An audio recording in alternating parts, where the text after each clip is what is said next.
Damos la bienvenida al economista Rodrigo Mendieta. Él es un académico experto en economía y finanzas.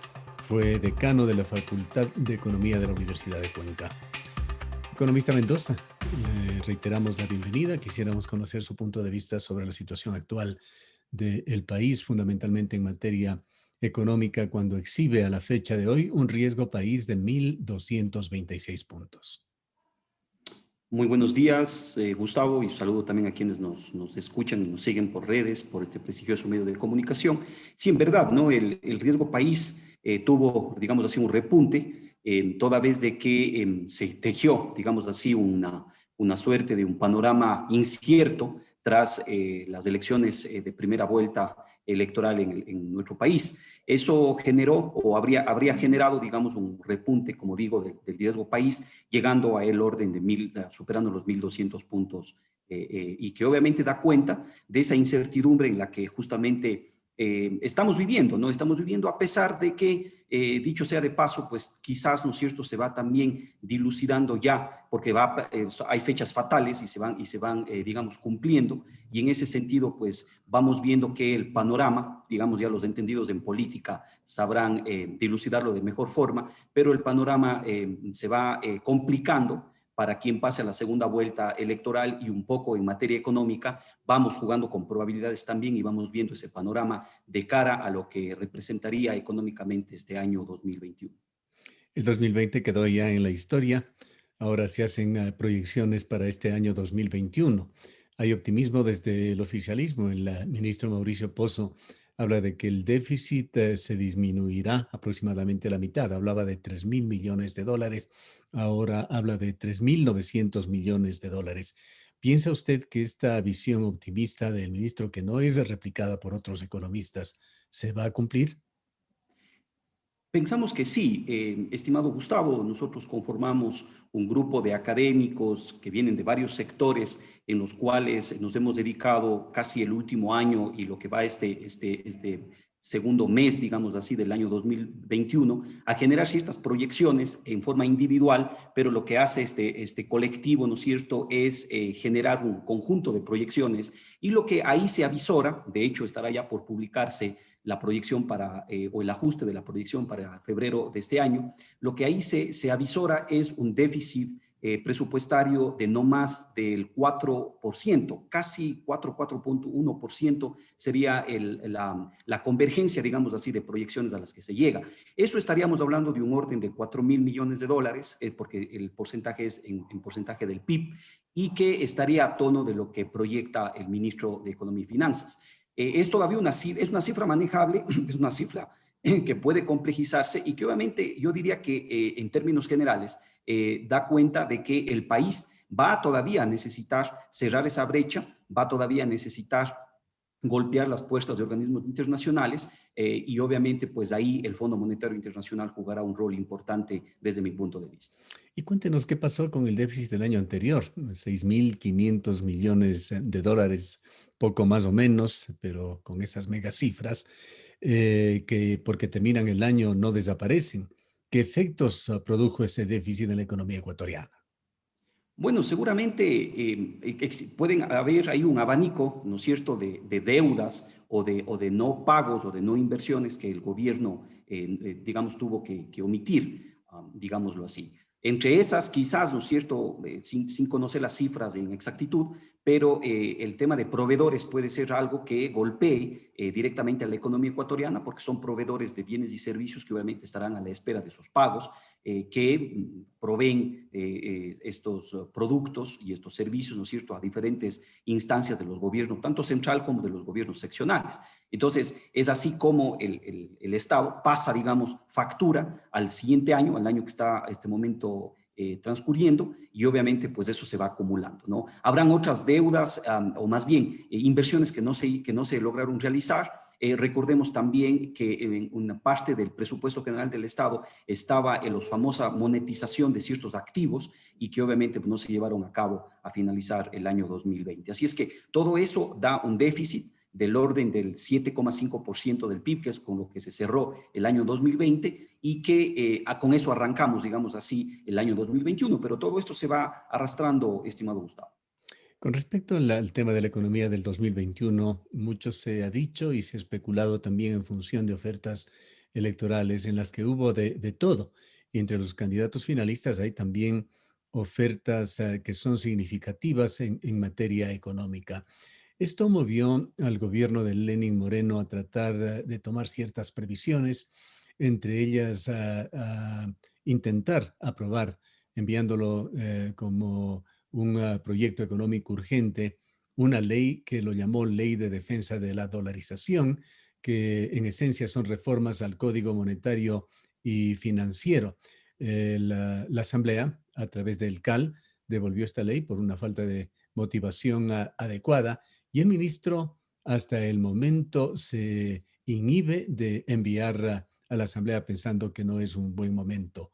Cuéntenos desde su punto de vista qué bondades y qué defectos tienen estas propuestas de reforma que fueron ya calificadas por el candidato Arauz, primero en las elecciones de primera vuelta, como un intento de privatización del Banco Central. A ver, Gustavo, hay un poquito de historia. Alrededor de la década de los años 70 del siglo anterior, en muchos países, y sobre todo en la región, se discutió esto de que los bancos centrales tengan autonomía. ¿Por qué razón se daba aquello? Porque países con moneda, obviamente lo que hacían es una suerte de monetización de los déficits. ¿Qué significa? Que los gobiernos, sobre todo gobiernos de tinte populista, que gastan más allá de lo que pueden, obviamente, pues lo que hacían es financiarse con impresión de la moneda de cada uno de los países. Esto generó un fenómeno que para América Latina le golpeó durante toda la década del 80. Recordemos la crisis de deuda que vivió toda América Latina en el año 82-83. Y obviamente esto lo que generó entonces son procesos de inflaciones muy altas, inclusive llegando a procesos de hiperinflación. Y obviamente la inflación, si uno entra a analizarla, es uno de los fenómenos económicos que más golpea justamente a aquellos que tienen menos ingresos, es decir, es altamente inequitativa y genera altos índices, digamos, de desigualdad. Así es que es nocivo para el desarrollo de cualquier país. Entonces, la inflación que se dio tras esta monetización de los déficits, se empezó a discutir y se empezó, digamos así, a frenar con autonomía para los bancos centrales, ¿no? Entonces, ¿qué significa esto? Que los bancos centrales ya no estén, ¿no es cierto?, al arbitrio del gobierno de turno y obviamente tenga reglas de orden económico, técnica, para la impresión de papel moneda, la impresión de dinero y obviamente todas las operaciones del mercado de dinero y que, por lo tanto, se iba frenando los temas de inflación.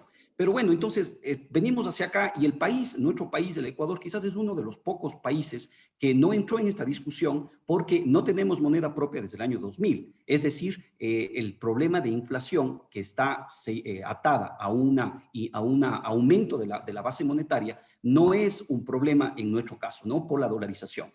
Y entonces ahí surgen dos corrientes ahora que creo yo es importante advertir.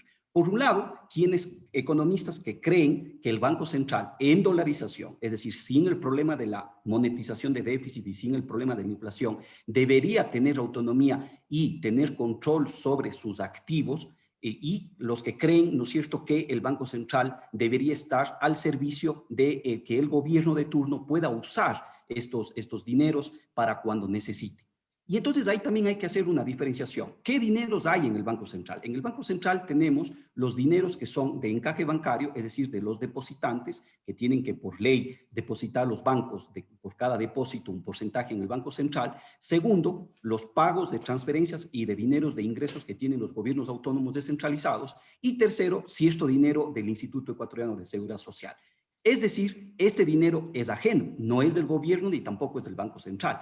Sin embargo, la política macroeconómica que se manejó, sobre todo en el gobierno de Rafael Correa, hizo que este dinero se utilice para obviamente cubrir parte del presupuesto general del Estado. Pero esto lo que fue haciendo es abultando la deuda interna, que junto con la deuda externa, estimado Gustavo, este momento estamos rebasando en los 60 puntos porcentuales del PIB.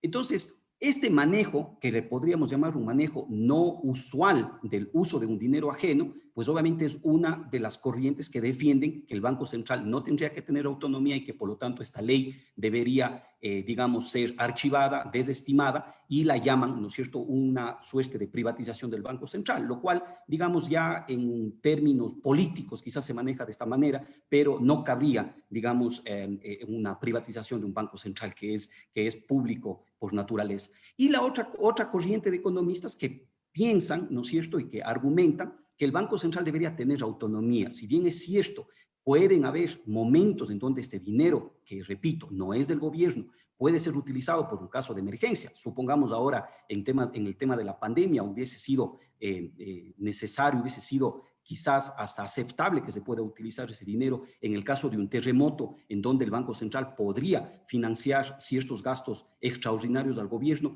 pero que sea una junta, que sea una directiva técnica que vaya tomando estas decisiones en materia de uso de ese dinero. Y solamente hay un detalle. Este momento, si uno revisa el primer balance del Banco Central, porque ahí hay que entender que son el activo del Banco Central, que son las reservas internacionales, se van a ir compensando con todos los ingresos. Entonces, cuando uno revisa esto, ya encuentra que hay un déficit de cerca de 6.000 millones de dólares. El gobierno anterior utilizó aproximadamente 8.000 millones de dólares de este dinero del Banco Central, se ha ido achicando este déficit y obviamente pues ahí entonces está la discusión de fondo, ¿no? ¿Y por cuál de las dos corrientes se inclina usted? Bien, yo sinceramente pienso que debe tener autonomía el Banco Central. El Banco Central debería ser un ente de técnico, un ente como teóricamente se lo denomina, digamos, un tercer ojo, por decirlo así, de la economía, que no venga ni del gobierno y que tampoco responda a intereses privados, porque también aquí yo creo que hay que poner en una balanza las dos cosas. Entonces sería un ente técnico, se le devolvería ese quehacer técnico que el Banco Central debe tener y que obviamente maneje con responsabilidad el tema de las reservas. Porque, ¿por qué? Aquí hay un tema y que ese ha sido minimizado por un sector, pero que pienso yo que ahí hay un error en minimizar aquello. Porque claro, quizás nosotros al interior del país no sentimos este uso del dinero del Banco Central.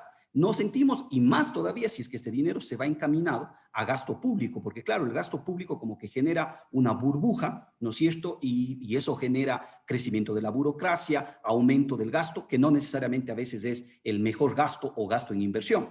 Entonces, este gasto lo que hace es generar ese ambiente de que la economía va bien. Sin embargo, cuando nos ven desde afuera, ¿no es cierto?, los organismos internacionales, los acreedores, las empresas privadas que quieren venir a invertir en América Latina, observan esto y ven con altísimo riesgo y entonces castigan al país y ese es uno de los elementos para que tengamos un riesgo país mucho más alto que el que tiene Colombia, que el que tiene Perú y entonces al final del día o vamos o tenemos que acceder a créditos más caros o simplemente inversión extranjera directa que no llega, ¿no? Entonces, sí tiene una repercusión al final del día que afecta más, digamos, que el beneficio que pueda darse del uso de ese dinero. Ahora, desde mi punto de vista, pienso que asimismo con un manejo técnico habrán momentos, así como la historia nos ha ido enseñando, en donde al Ecuador le hará falta tener ese dinero precautelado para cuando realmente lo necesite. Con respecto a política monetaria, de hecho, Ecuador al no emitir dinero es una función que ya no ejerce el Banco Central y hemos quedado prácticamente en manos de la Reserva Norteamericana, en donde se toman las medidas y se han tomado muchas en el año anterior relacionadas con medidas contracíclicas de los Estados Unidos que hacen prever a los analistas internacionales una devaluación del dólar. ¿Cómo puede afectar esto a Ecuador?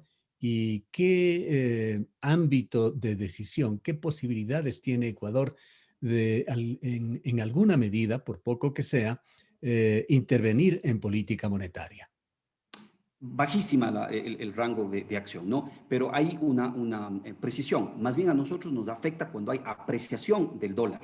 En este sentido, ¿por qué? Porque perdemos competitividad con nuestros productos de exportación. Exportaciones. Ujú. Más bien cuando existe una devaluación, entonces lo que nosotros es que recuperamos un poquito de mercado, ¿no? Así que, pero estamos al vaivén de decisiones, digamos que ya no solamente depende del gobierno de Estados Unidos, sino que es más geopolítico, ¿no? ¿Y qué es lo que se puede hacer? Simplemente ser actores pasivos. Claro, ahí, mire, lo que decía y lo que se discutía al inicio de la dolarización o cuando se asumía la dolarización en la economía ecuatoriana desde el punto de vista de la competitividad. Teníamos que nosotros ser competitivos en forma genuina, es decir, nosotros mismos. ¿Y cómo se vuelve uno competitivo si no tiene esta herramienta de la devaluación para abaratar los costos de exportación? Entonces teníamos que entrar en una cadena de reducción de costos, en una cadena que baje el costo de la energía, por ejemplo, la diversificación de matrices energéticas, el tema del costo logístico del transporte, regularizar, ¿no es cierto?, el costo también que tiene que ver con diferentes cosas que se sobreponen a los costos laborales, por ejemplo, la seguridad social y que hay empresas que también tienen que tener seguridad privada. Tenemos también costos que tienen que ver con el tema burocrático, los impuestos, los aranceles, etcétera. Entonces, todo este cúmulo de costos ha hecho que la economía ecuatoriana más bien haya retrocedido en términos de competitividad. Entonces, la tarea que teníamos que resolver sobre el tema de competitividad todavía está pendiente. Volviendo al tema del proyecto de ley de defensa a la dolarización y al comentario del señor Arauz en el sentido de que se pretende privatizar el Banco Central, ¿cómo evitar que esta junta o este directorio que se conforme eventualmente a través de esta ley en el Banco Central no vaya a responder a intereses de los bancos privados de Ecuador o de cualquier otro poder fáctico en el país? Blindándolo de la misma forma que se lo está pretendiendo hacer del sector público, es decir, del gobierno de turno.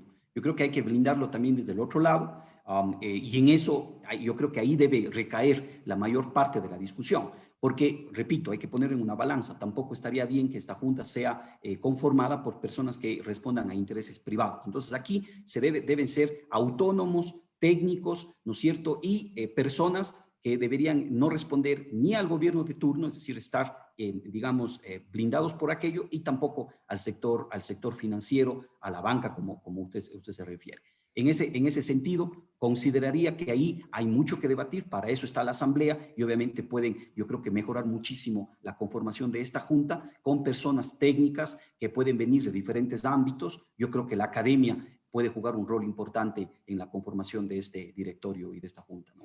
Estas reformas, economista Mendieta, hasta donde entendemos, son parte de los compromisos a los que llegó el Ecuador el año pasado en el acuerdo financiero por el orden de 6.500 millones con el Banco Central, de los cuales aún estaría por entregar 2.500 millones. ¿Qué influencia puede tener esto en la economía ecuatoriana? El hecho de que se entregue o no ese dinero, que estaría también supuestamente en función de que esta ley sea o no procesada positivamente por la Asamblea.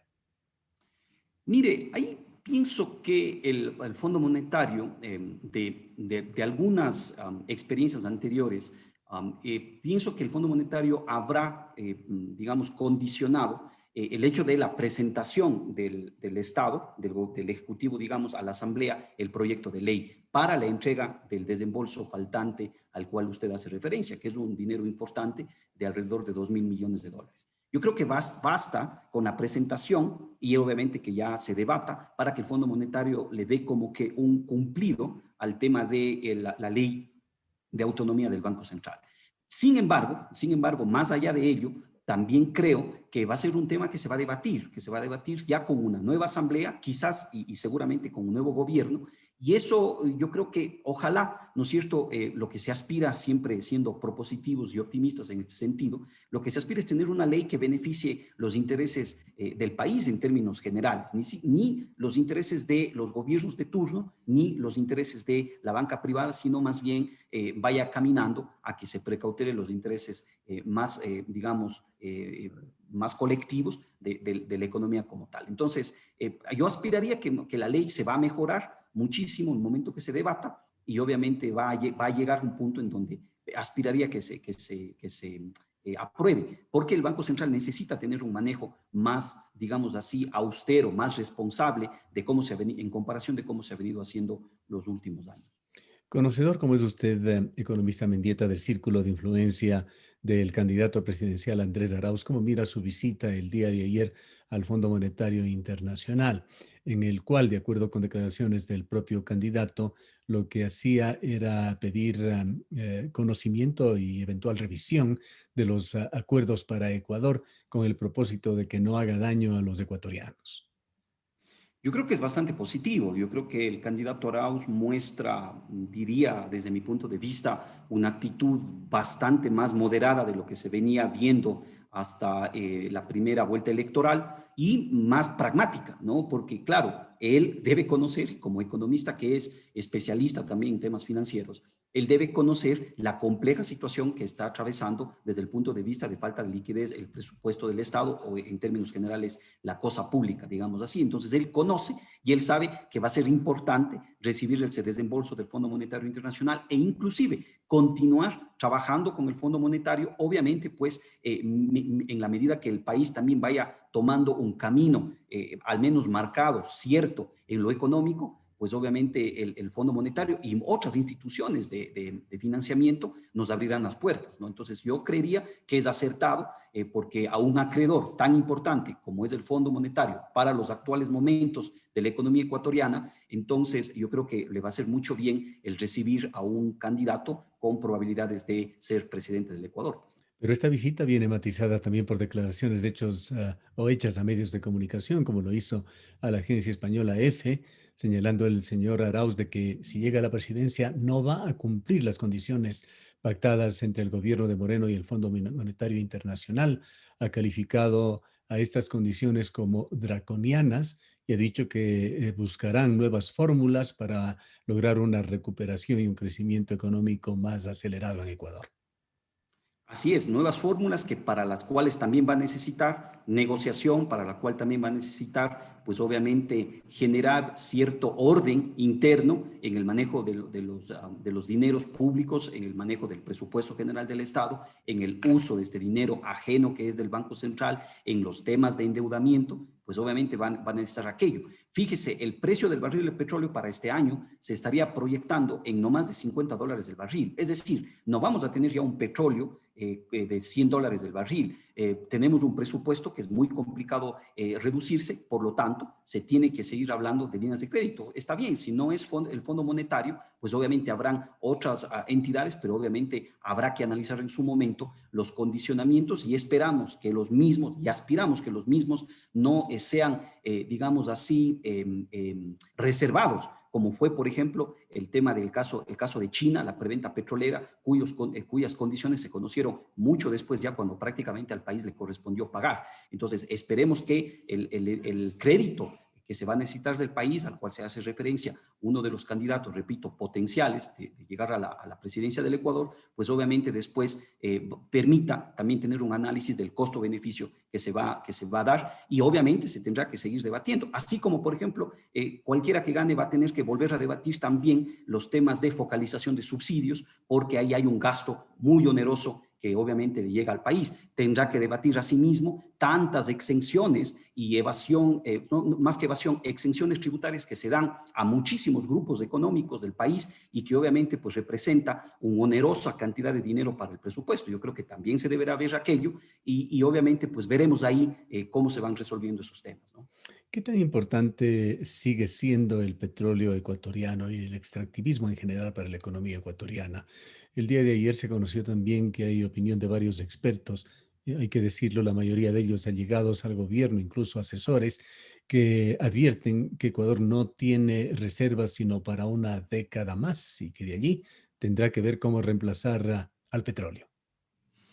Mire, en términos generales, con el temor, digamos, de que no sean datos actualizados, pero el peso del petróleo en la economía ecuatoriana, en primer lugar, representa casi la mitad de las exportaciones. Es decir, es un ingreso de dinero bastante importante, más todavía si es que se considera la dolarización de la economía ecuatoriana. El sector minero, en estudios que se realizaron de la Universidad de Cuenca, recuerdo yo hace un par de años, no es un sector muy encadenado o tiene un grado de encadenamiento bastante menor a otros sectores. ¿Eso qué quiere decir? Que no está relacionado con sectores de tal suerte que genere efectos multiplicadores, ya sea por el lado del ingreso o por el lado del empleo. Entonces, por ahí no viene el tema. Representa, eso sí, un 13% de la generación de valor agregado en la economía ecuatoriana, es decir, de toda la producción, un 13% aporta el petróleo. Por lo tanto, es vital para la economía ecuatoriana. Y a eso no hay que olvidarse un porcentaje importante también del 30% aproximadamente que representa para el ingreso del erario nacional, del famoso presupuesto general del Estado. Entonces, ¿qué es lo que se avisora? Se avisora, por un lado, la caída de reservas, la caída de producción, pero por otro lado también lo que se avisora es la imposibilidad que tiene el petróleo de aumentar el precio de cara a el grado de sustitución que tiene o que va teniendo en el mundo con el uso de energía, digamos, renovable, más limpia, vehículos y transportaciones eléctricas, la utilización de otro tipo de energías, hace, ¿no es cierto?, que el petróleo, su demanda vaya cayendo, la tendencia sea a caer de aquí en las próximas 2, 3, 4 décadas, ¿no? Entonces, eso hace que tenemos que pensar, estimado Gustavo, como se ha dicho en muchas ocasiones, en una economía postpetrolera. ¿Qué hacemos si nos quedamos sin ese 13% de producción? ¿Qué hacemos si nos quedamos sin ese 30% de ingresos estatales? Y sobre todo, ¿qué hacemos si nos quedamos sin ese ingreso, digamos, bastante importante de dólares a través de exportación? Entonces necesitamos volver a diversificar nuestra oferta exportable, pero ya en serio, porque tenemos que ahí trabajar en ganar competitividad para poder tener mercados internacionales. Y también tenemos que volver a que haya un presupuesto del Estado que sea más acorde a esta época postpetrolera. Fíjese usted que digamos, paradoja para la economía ecuatoriana, ser un país que está a la puerta de salir de del petróleo, pero al mismo tiempo tener un subsidio tan grande a los mismos combustibles, ¿no? Finalmente, economista Mendieta, ¿qué previsión tiene usted en cuanto a cómo deje en materia económica el gobierno de Lenín Moreno y, en consecuencia, a cómo recibirá el próximo gobierno?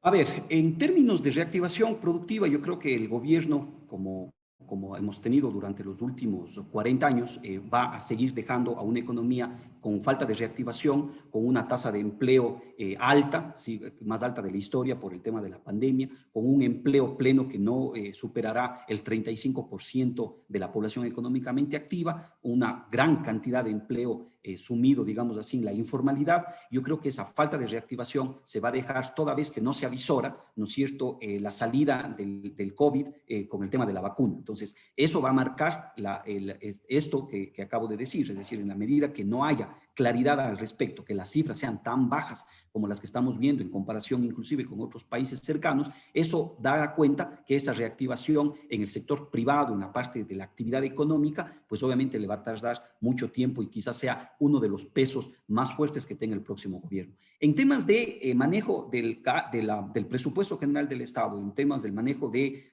los ingresos y gastos públicos, creo que también deja un presupuesto ahí que va a ser muy difícil para quien quiera que llegue a reducirlo por el costo político que eso tiene, etcétera. Sin embargo, yo creo que ahí hay que ser también claros y objetivos en el análisis. Hay un desahogo importante que se logró con la renegociación de la deuda en su tramo comercial, que obviamente va a evitar, no solamente para este año, sino para los próximos 3 años, es decir, para todo el periodo del próximo gobierno, un desahogo bastante importante de pago de deuda externa. Eso ojalá sea aprovechado por quien llegue para que obviamente pues ir caminando en esa línea de un poquito reequilibrar el tema de los ingresos con los gastos públicos y obviamente sin que esto sea una afectación a la inversión social y que también necesita ser también pensado, ¿no? En ese sentido, el gobierno que llegue, ¿no es cierto?, va a necesitar, miren, se ha ofrecido, por ejemplo, medidas de compensación, tiene que verse de dónde se saca el dinero. Se ha ofrecido un tema de vacunación más agresivo, eso obviamente va a costar. Y todo lo que significa la distribución y logística tras de ello. Así es que los retos son enormes y obviamente pues lo que se aspira es que se llegue con un plan concreto, pragmático, que esté acorde a la realidad de la economía ecuatoriana y pensando no solamente en el ahora, sino pensando en el largo plazo, que eso es lo que en nuestro país nos hace falta. Siempre pensamos en solucionar los problemas coyunturales, en ir apagando incendios en materia económica, pero dejamos siempre para después las cosas que tienen que ver con competitividad, con crecimiento, con esta diversificación productiva, con esta diversificación de la oferta exportable, con este paso a una época, a una era, digamos, postpetrolera, ¿cómo vamos a sustituir aquello, ¿no? Gracias, economista Mendieta, por habernos atendido. usted a las órdenes. Han escuchado al economista Rodrigo Mendieta, fue decano de la Facultad de Economía y es un experto en economía y finanzas. Nos vamos a una breve pausa.